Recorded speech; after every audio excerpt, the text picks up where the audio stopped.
Lição 8. A Lei da Aliança. Verso para memorizar. Portanto, saibam que o Senhor seu Deus é Deus. Ele é o Deus fiel, que guarda a aliança e a misericórdia até 1000 gerações aos que o amam e cumprem os seus mandamentos. Deuteronômio 7:9. Sábado, 15 de maio. Uma das frases importantes do Salmo 23 indica aonde Deus deseja nos levar. Guia-me pelas veredas da justiça por amor do seu nome, declarou Davi no verso 3. ênfase acrescentada. Em virtude de sua retidão moral, Deus nunca nos desencaminhará. Ele apresentará veredas seguras para nossa caminhada espiritual pela vida. Quais são as seguras veredas da justiça? O escritor de outro salmo responde a essa pergunta com um pedido de oração. Guia-me pela vereda dos teus mandamentos, pois nela encontro felicidade. ênfase acrescentada. Todos os teus mandamentos são justos. A lei de Deus é um caminho seguro e firme através do perigoso pântano da existência humana. A lição desta semana se concentra na lei de Deus e em sua função na Aliança do Sinai. Resumo da semana. O que significava a eleição de Israel? Em que sentido a eleição de Israel é semelhante à nossa? Qual era a importância da lei na aliança? A aliança é incondicional? Por que a obediência é parte integrante do relacionamento de aliança? Domingo, 16 de maio. Verso para memorizar. Portanto, saibam que o Senhor, seu Deus, é Deus. Ele é o Deus fiel, que guarda a aliança e a misericórdia até 1000 gerações aos que o amam e cumprem os seus mandamentos. Deuteronômio 7:9. A eleição de Israel. A tradição judaica ensina que Deus fez a aliança com Israel somente porque outras nações a rejeitaram primeiro. Embora não exista evidência bíblica para essa posição, ela ajuda a chamar a atenção para o fato de que, seja qual for o motivo da escolha da nação hebraica, este não foi baseado em merecimento, dessa elevada honra e privilégio. Os filhos de Israel não tinham mérito por si mesmos que os tornasse dignos do amor de Deus e da escolha deles como povo de Deus. Eram poucos em número e, como um grupo de tribos escravizadas, eram fracos sob o ponto de vista político e militar. Além disso, em termos de cultura e religião, eles eram misturados, irrelevantes e sem muita influência.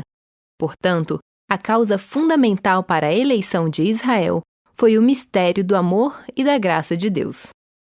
Ouça Êxodo 19:6. E vocês serão para mim um reino de sacerdotes e uma nação santa. São estas as palavras que você falará aos filhos de Israel. Isaías 56:7. Também os levarei ao meu santo monte e lhes darei alegria na minha casa de oração. Os seus holocaustos e os seus sacrifícios serão aceitos no meu altar, porque a minha casa será chamada casa de oração para todos os povos. Hebreus 2:9. Vemos, porém, aquele que por um pouco foi feito menor do que os anjos, Jesus, que por causa do sofrimento da morte foi coroado de glória e de honra, para que pela graça de Deus provasse a morte por todos. Pergunta 1. É preciso ter cuidado ao analisar a ideia da eleição, pois ela tem grande potencial para equívocos teológicos. Para qual finalidade Deus escolheu os israelitas? Para que fossem resgatados, enquanto todos os outros foram escolhidos para a rejeição e a perdição? Ou foram escolhidos para ser veículos que oferecessem ao mundo o que tinha sido oferecido a eles? Como adventistas, entendemos que somos o Israel moderno, chamados pelo Senhor, não para ser os únicos redimidos, mas para proclamar ao mundo a mensagem de redenção, no contexto das 3 mensagens angélicas. Em resumo, acreditamos que temos algo a dizer que ninguém mais está dizendo. Essa também era, fundamentalmente, a situação com o antigo Israel. O objetivo da eleição de Israel não era transformar a nação hebraica em algum clube exclusivo, que acumulasse a promessa de salvação e redenção para si. Ao contrário, Se cremos que Cristo morreu por toda a humanidade, a redenção que o Senhor ofereceu a Israel também foi oferecida a todo o mundo. Israel deveria ser o veículo pelo qual essa redenção seria comunicada. Nossa igreja foi chamada para fazer a mesma coisa. Examine sua função na igreja. O que você pode fazer para promover a obra para a qual fomos chamados? Lembre-se, se não está ajudando, é provável que esteja, em certo grau, atrapalhando. Se Deus escolheu salvá-lo por amor, por que não servi-lo compartilhando a mensagem de salvação?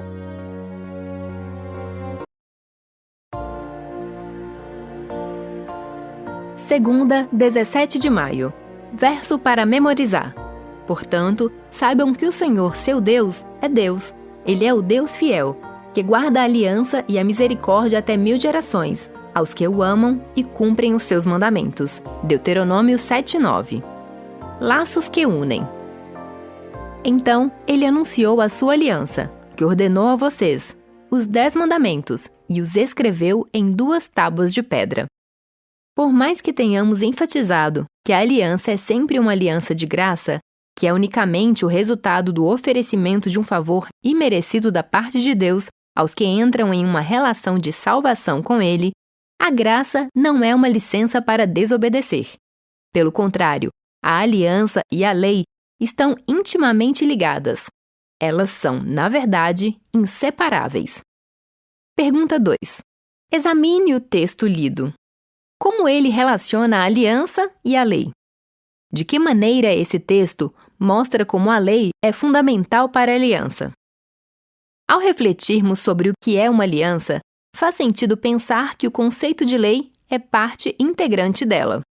Se entendermos a aliança como, entre outras coisas, um relacionamento, é necessário traçar certas regras e limites. Quanto tempo duraria um casamento, uma amizade ou uma sociedade de negócios se não houvesse limites nem regras? Especificamente, expressos ou subentendidos? Imagine um marido que decide ter uma namorada, ou um amigo que decide tirar proveito da carteira do outro, ou um sócio que, sem combinar com a outra parte, convida outra pessoa para se juntar à sociedade.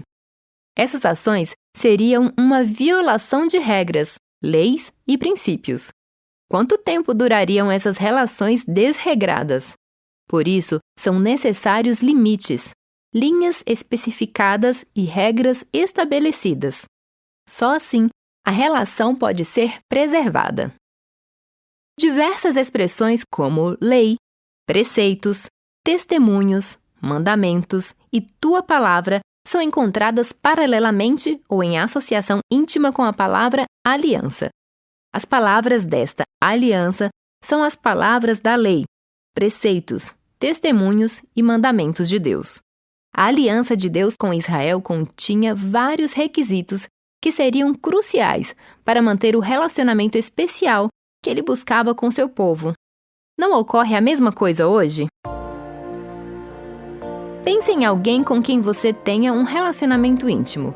O que aconteceria com o relacionamento se você não se sentisse limitado por regras, normas ou leis, mas acreditasse que tem liberdade para fazer o que quiser? Mesmo dizendo que ama a pessoa e que somente o amor decidirá como você se relaciona com ela, porque ainda há a necessidade de regras.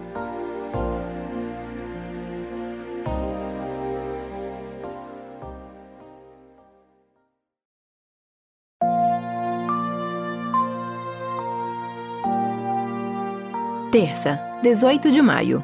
Verso para memorizar. Portanto, saibam que o Senhor, seu Deus, é Deus. Ele é o Deus fiel, que guarda a aliança e a misericórdia até 1000 gerações, aos que o amam e cumprem os seus mandamentos. Deuteronômio 7:9. A lei dentro da aliança. Qual é a primeira coisa que vem à sua mente quando você pensa na lei? Policiais, multas de trânsito, juízes e prisão? Ou você pensa em restrições, regras, pais autoritários e castigo? Talvez você pense em ordem, harmonia, estabilidade, ou talvez até mesmo em amor. A palavra hebraica Torá traduzida como lei na Bíblia, significa ensino ou instrução. O termo pode ser usado para se referir a todas as instruções de Deus, sejam elas morais, civis, sociais ou religiosas. Inclui todos os conselhos sábios que Deus graciosamente deu ao seu povo para que eles experimentassem vida abundante, tanto física quanto espiritualmente. Não é de admirar que o salmista tenha chamado de bem-aventurado o homem cujo prazer está na lei do Senhor, e na sua lei medita de dia e de noite. Lendo a lei, ou a Torá, as instruções e ensinos dos livros de Moisés, que se tornaram parte da aliança de Israel, somos impressionados com a variedade de instruções.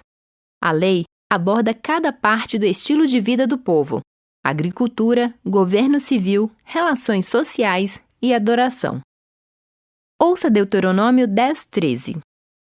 Para guardarem os mandamentos do Senhor e os seus estatutos que hoje lhes ordeno, para o bem de vocês.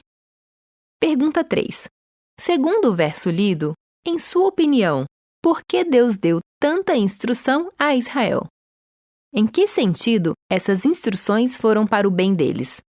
A função da lei dentro da aliança era apresentar diretrizes para a nova vida do participante humano da aliança.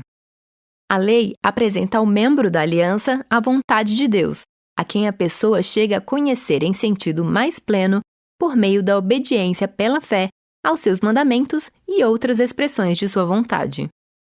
A função da lei na aliança mostrava que Israel não podia seguir os caminhos de outras nações. Não poderiam viver somente de acordo com as leis naturais, necessidades humanas, desejos ou mesmo necessidades sociais, políticas e econômicas. Eles poderiam continuar como nação santa, reinos de sacerdotes e propriedade peculiar, apenas mediante a obediência em todas as áreas da vida à vontade revelada do Deus que tinha estabelecido a aliança.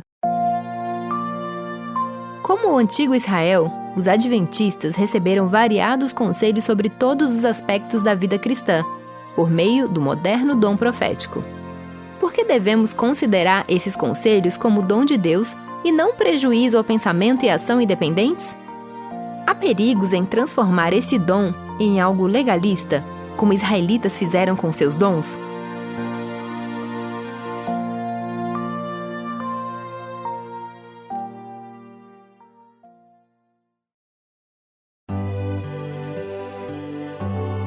Quarta, 19 de maio. Verso para memorizar. Portanto, saibam que o Senhor, seu Deus, é Deus. Ele é o Deus fiel, que guarda a aliança e a misericórdia até 1000 gerações, aos que o amam e cumprem os seus mandamentos. Deuteronômio 7:9. A estabilidade da lei de Deus. Ouça Malaquias 3:6. Porque eu, o Senhor, não mudo. Por isso vocês, filhos de Jacó, não foram destruídos. Tiago 1:17. Toda boa dádiva e todo dom perfeito vem lá do alto, descendo do Pai das luzes, em quem não pode existir variação ou sombra de mudança. Pergunta 4.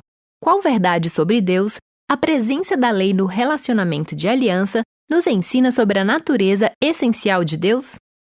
A lei de Deus é uma expressão oral ou escrita de sua vontade. Por ser uma transcrição de seu caráter, a presença da lei na aliança nos garante a permanência e a confiabilidade de Deus. Embora nem sempre possamos discernir as obras de sua providência, sabemos que ele é digno de confiança. O universo é governado por leis morais e físicas, invariáveis. Esse fato nos dá verdadeira liberdade e segurança.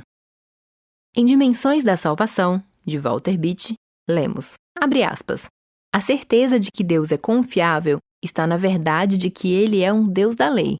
Sua vontade e sua lei são uma única coisa. Deus diz que o certo é certo, porque descreve as melhores relações possíveis.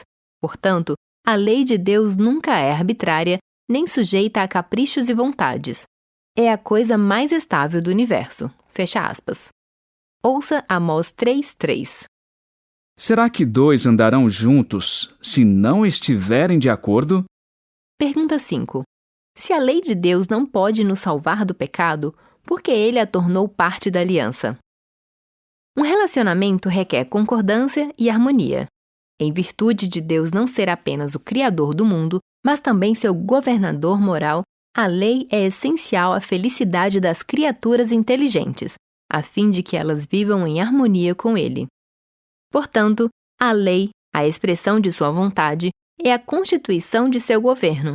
É naturalmente a norma ou obrigação do acordo e relacionamento de aliança. Seu propósito não é salvar, mas definir nosso dever para com Deus, primeiros 4 mandamentos, e nosso dever para com os semelhantes, 6 últimos mandamentos. Em outras palavras, estabelece o modo de vida designado aos seus filhos da aliança, para sua felicidade e bem-estar. Isso impedia Israel de adotar outra filosofia como estilo de vida. Era e é o propósito do relacionamento de aliança levar o cristão, mediante a graça transformadora, à harmonia com a vontade e caráter de Deus. Você percebe os efeitos devastadores da transgressão da lei em sua vida e na vida dos outros? Isso confirma a bondade da lei e que ela é crucial em nosso relacionamento com Deus?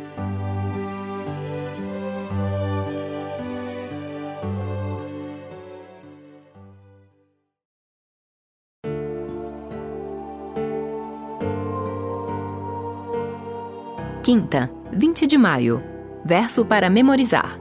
Portanto, saibam que o Senhor, seu Deus, é Deus. Ele é o Deus fiel, que guarda a aliança e a misericórdia até 1000 gerações, aos que o amam e cumprem os seus mandamentos. Deuteronômio 7:9. Se. Ouça Gênesis 18:19.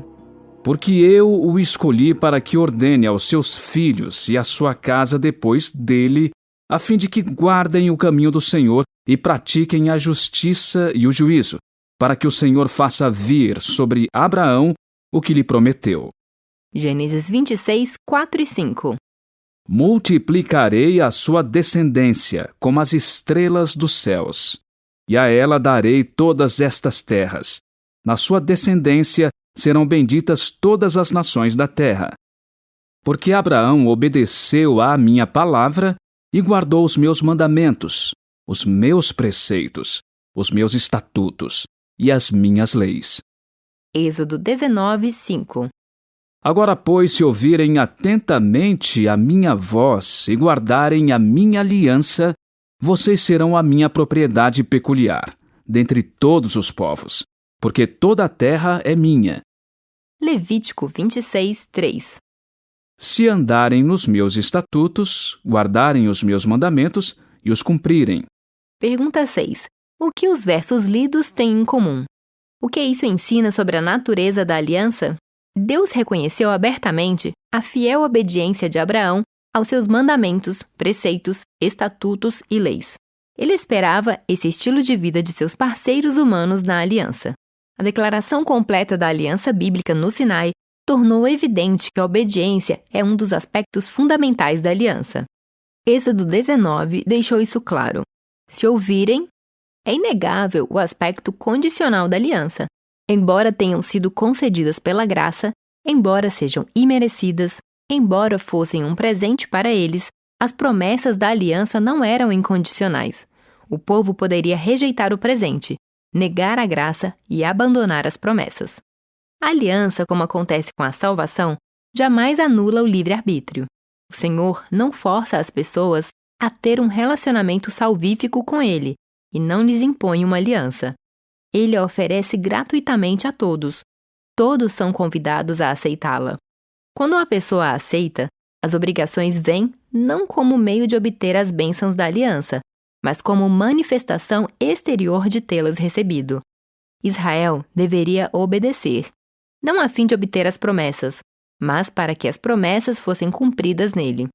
Sua obediência era uma expressão de como é ser abençoado pelo Senhor. A obediência não compra as bênçãos, como se Deus fosse obrigado a concedê-las. A obediência, em vez disso, cria um ambiente em que as bênçãos da fé podem se manifestar. Andem em todo o caminho que o Senhor seu Deus lhes ordenou, para que vocês vivam, para que tudo lhes vá bem, e para que se prolonguem os seus dias na terra que irão possuir. Estaria o Senhor dizendo aos israelitas que se eles obedecessem, obteriam aquelas bênçãos, como se aqueles benefícios divinos fossem uma dívida sua para com o povo? Ou o Senhor queria dizer que, se eles obedecessem, essas bênçãos poderiam vir como resultado de sua submissão, pois a obediência abriria o caminho para que ele pudesse lhes trazer as bênçãos? Qual é a diferença entre as duas ideias?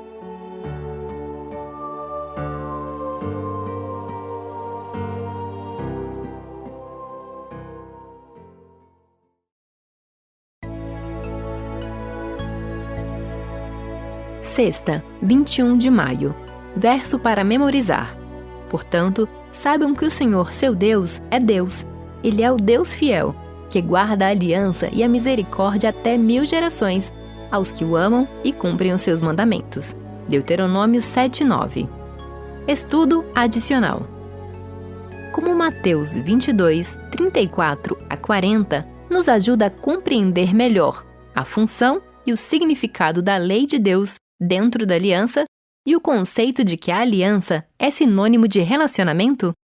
Em Comentário Bíblico Adventista do Sétimo Dia, volume 5, lemos, abre aspas, primeiramente, deve haver amor no coração antes que uma pessoa possa, na força e na graça de Cristo, começar a observar os preceitos da lei de Deus.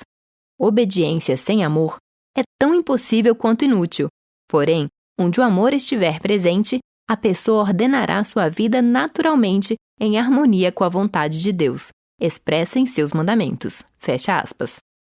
Em Atos dos Apóstolos, lemos, abre aspas, nos preceitos de sua santa lei, Deus concedeu uma regra perfeita de vida, e ele declarou que até o fim dos tempos, essa lei, imutável em cada detalhe, deve manter suas exigências sobre os seres humanos.